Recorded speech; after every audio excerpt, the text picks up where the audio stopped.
Coba ulang ya. Oke, baik. Bismillahirrahmanirrahim. Assalamualaikum warahmatullahi wabarakatuh. Selamat pagi, Waalaikumsalam. Ibu dan teman-teman semuanya. Kami dari kelompok studi kelayakan bisnis dengan produk yang kami rancang yaitu Seruniscraft dengan Ibu dosen pengampu Nevia Prima Vera SPMM. Nah, dengan anggota kelompok kami yaitu yang pertama Dinda Mailani Putri dengan NIM 24059063, Fauza Latifah 24059162, Nailatul Azizah 24059189 dan Neci Agnecia 24059190.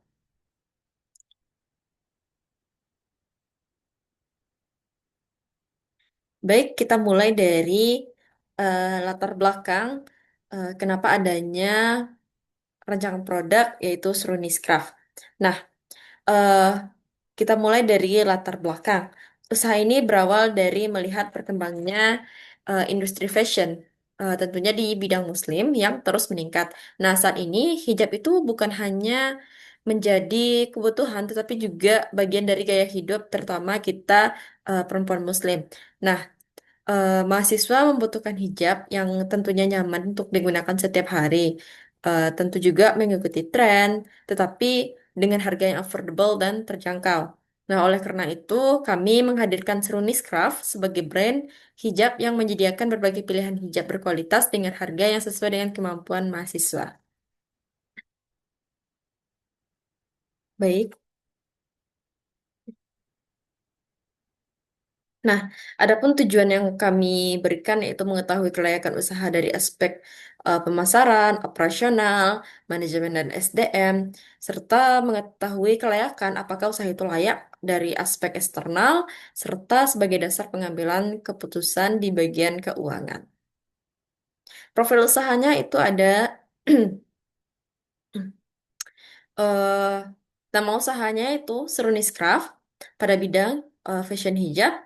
Dengan produknya itu ada jilbab bergo, jilbab segi empat, Paris, pasmina seruti, pasmina kaos, dan pasmina viskas. Kami mengedepankan tagline yaitu elegan setiap hari, sebagaimana mahasiswa yang harus tetap tampil optimal di saat-saat sibuknya jam perkuliahan.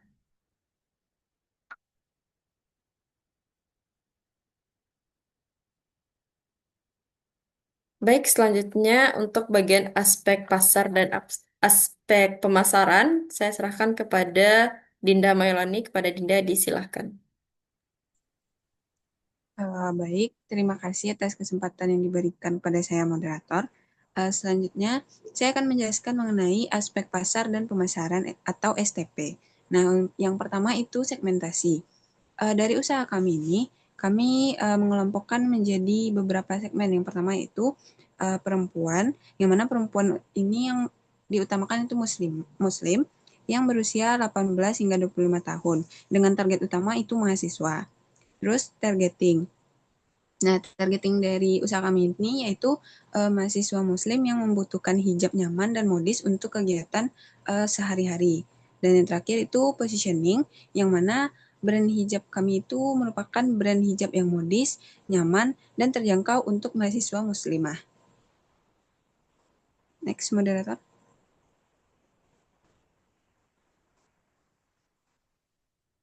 Selanjutnya, kita masuk kepada analisis SWOT.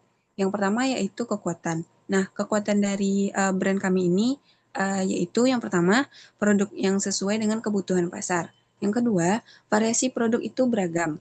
Yang ketiga, harganya yang terjangkau. Dan yang terakhir, permintaan hijab itu relatif stabil.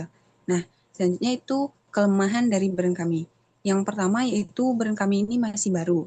Terus yang kedua, promosinya juga masih terbatas dan masih tergantung pada tren yang sedang uh, berlaku saat sekarang ini. Next.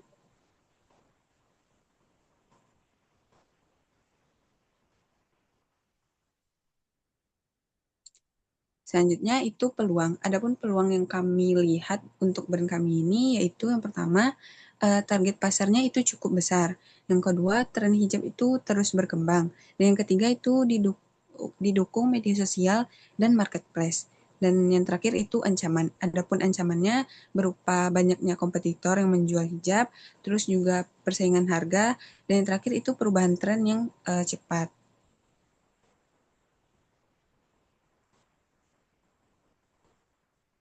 Nah, selanjutnya kita itu masuk ke strategi pemasaran. Nah, untuk strategi pemasaran berikut penjelasannya. Yang pertama itu mengenai produk. Produk yang kami jual sendiri itu merupakan hijab yang modis dan nyaman yang digunakan mahasiswa ketika melakukan berbagai kegiatan. Nah, untuk harganya itu uh, terbagi sebagai berikut. Yang pertama itu untuk Bergo kami menjual dengan harga 25.000, segi 4 Paris dengan harga 20.000, pasmina ceruti dengan harga 35.000, pasmina kaos dengan harga 45.000, dan pasmina viscose itu 65.000.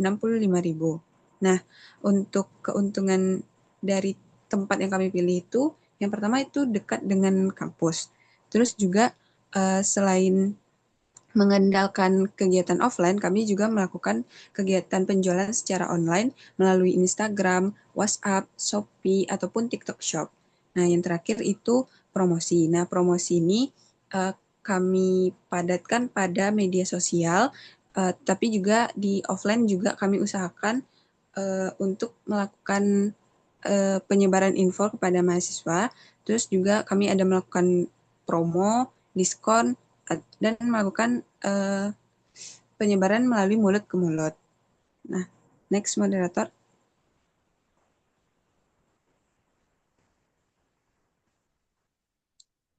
Nah, selanjutnya itu aspek teknis dan operasional. Nah, untuk lokasi, kami itu memilih Jalan Cendrawasih di dekat Universitas Negeri Padang. Alasannya itu karena target utama kami sendiri merupakan mahasiswa. Nah, yang kedua itu produksi. Untuk produksi hijab ini, kami menggunakan vendor atau konveksi sebagai pihak ketiga. Dengan kapasitas produk itu sekitar 500 hingga 750 hijab per bulannya dan dilakukan distribusi secara offline dan online. Sekian yang dapat saya sampaikan, saya kembalikan kepada moderator. Baik, terima kasih kepada Dinda. Selanjutnya bagian proses produksi yang akan dijelaskan oleh Neci. Kepada Neci, disilahkan. Baik, terima kasih kepada moderator. Baiklah, saya akan menjelaskan yaitu proses produksi. Eh, Proses produksi Surnis Craft ini dilakukan melalui kerjasama dengan vendor atau konveksi yang telah dipilih. Tahapannya dimulai dari perencanaan produk, pemilihan bahan dan desain, proses produksi, quality control, penyimpanan produk, hingga distribusi kepada konsumen. Sistem ini dipilih karena lebih efisien, tidak membutuhkan fasilitas produk sendiri, serta mampu menjaga kualitas produk yang dihasilkan. Next.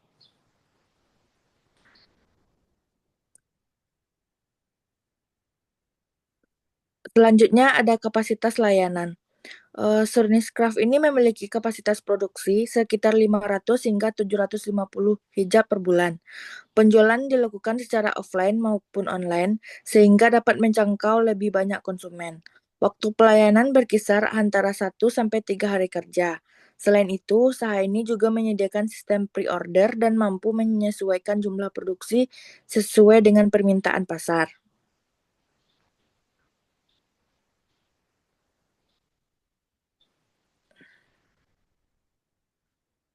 Selanjutnya ada struktur organisasi. Struktur organisasi Serunis Craft ini terdiri dari pemilik usaha atau manajer operasional, kasir, tim penjualan dan pelayanan konsumen online, admin vendor, serta pengelola pengiriman. Meskipun masih berskala kecil, pembagian tugas yang jelas sangat penting agar setiap kegiatan operasional dapat berjalan dengan lancar, efektif, dan terkoordinasi dengan baik. Next. Selanjutnya ada risiko operasional dan mitigasi. Dalam menjalankan usaha, terdapat beberapa risiko seperti keterlambatan produksi, kualitas produk yang tidak sesuai standar, kekurangan stok, penjualan yang rendah, kendala pengiriman, serta risiko keuangan. Untuk meminimalkan risiko tersebut, Seruniscraft menerapkan quality control yang ketat, pengelolaan stok yang baik, promosi yang konsisten, penggunaan vendor cadangan, serta pencatatan keuangan yang teratur agar operasional usaha tetap berjalan dengan baik. Next. Berikutnya saya menjelaskan aspek manajemen dan SDM.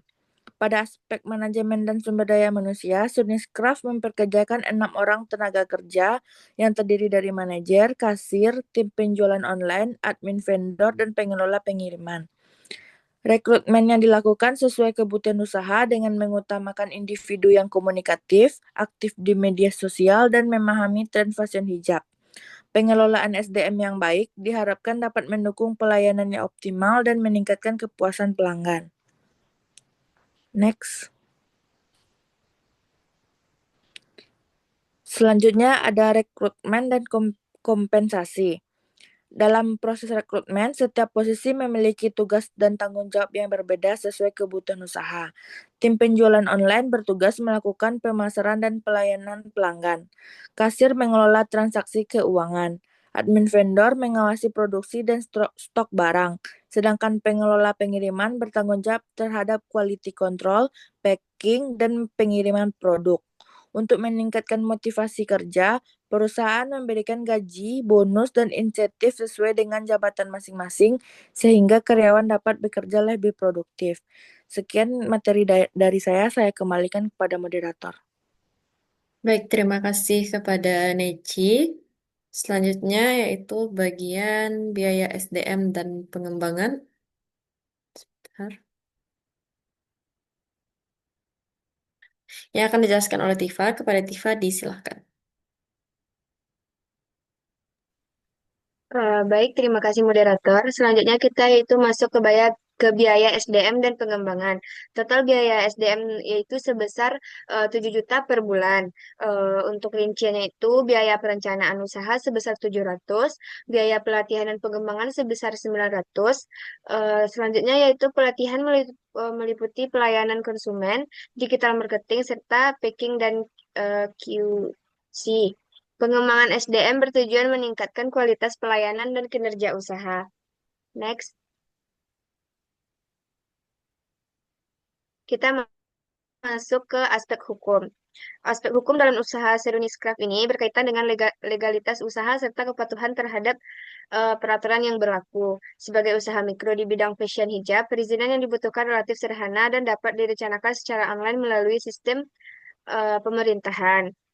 Jenis perizinannya pun yaitu ada nomor induk berusaha, merupakan identitas resmi usaha yang diperoleh melalui sistem online dan berfungsi sebagai izin dasar untuk menjalankan usaha. Yaitu ada juga nomor pokok wajib pajak, yaitu diperlukan untuk memenuhi kewajiban perpajakan dan mendukung legalitas usaha dalam jangka panjang. Juga ada hak kekayaan intelektual, yaitu pendaftaran merek bertujuan untuk melindungi identitas Seruniscraft agar tidak digunakan oleh pihak lain. Legalitas tersebut penting untuk memberikan perlindungan hukum dan mendukung pengembangan usaha di masa depan. Next, aspek ekonomi dan sosial. Aspek ekonomi dan sosial dalam usaha Seruniscraft menunjukkan bahwa usaha ini memberikan dampak positif terhadap lingkungan sekitar, khususnya di area kampus. Dari sisi ekonomi, usaha ini mampu membuka lapangan pekerjaan bagi sekitar 6 orang tenaga kerja, serta memberikan tambahan pendapatan bagi pemilik usaha.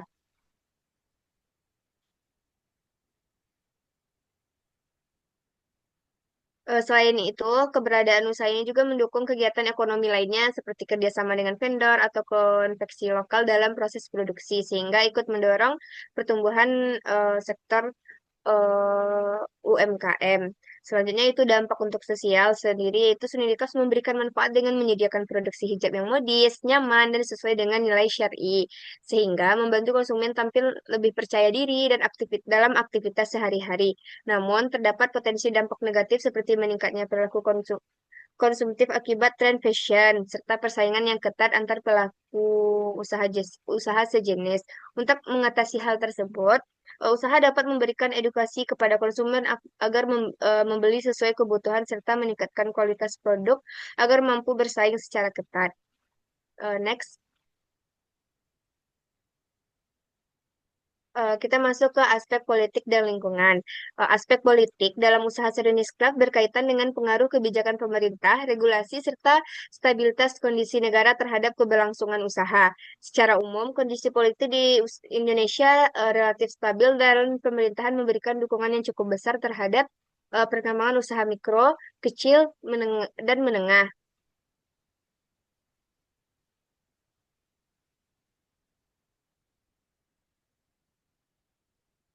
Aspek lingkungan dalam usaha Serionis Craft berkaitan dengan dampak kegiatan usaha terhadap kondisi di lingkungan sekitar. Berdasarkan data yang ada, usaha ini memiliki dampak lingkungan yang relatif kecil karena tidak melakukan proses produksi secara langsung, melainkan menggunakan sistem outsourcing dengan pihak konveksi atau vendor. Selain itu, skala usaha yang masih tergolong mikro menyebabkan tidak adanya limbah berbahaya yang dihasilkan, sehingga usaha ini tidak memerlukan analisis mengenai dampak lingkungan. Next,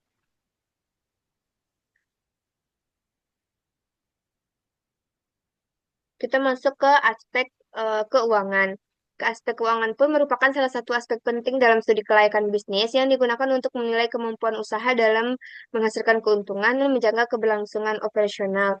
Analisis pada usaha sejenis craft dilakukan melalui kebutuhan investasi dan biaya operasional, proyeksi penjualan, serta laporan laba rugi untuk mengetahui tingkat kelayakan usaha dari sisi finansial. Untuk investasi awal yaitu 174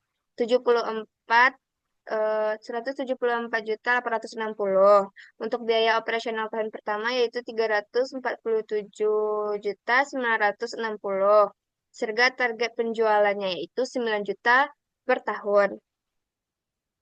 Pendapatan tahun pertama yaitu 400 juta 500 ribu. Next.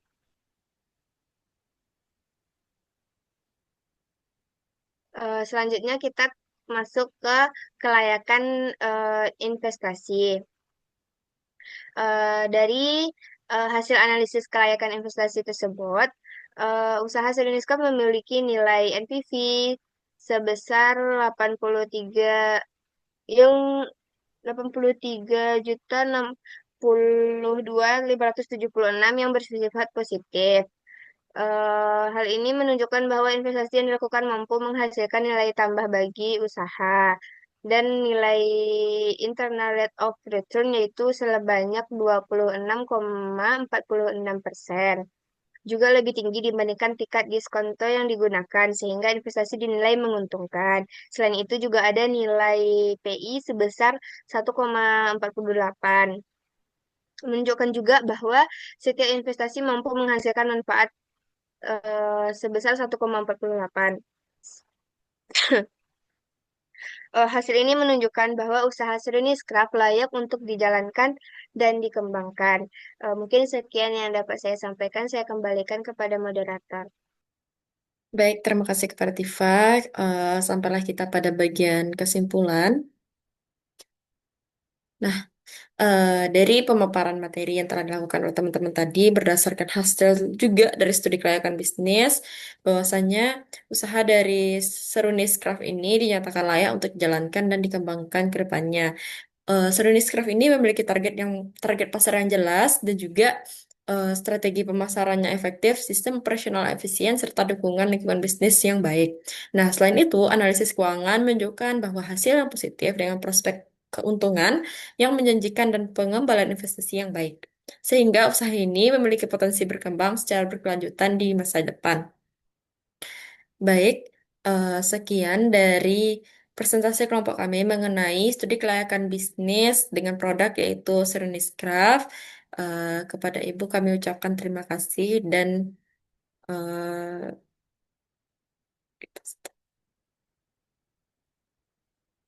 baik Ibu, ini adalah para mahasiswa yang melakukan presentasi tadi dikarenakan sepertinya mungkin tidak terlihat di dalam PPT atau lain sebagainya.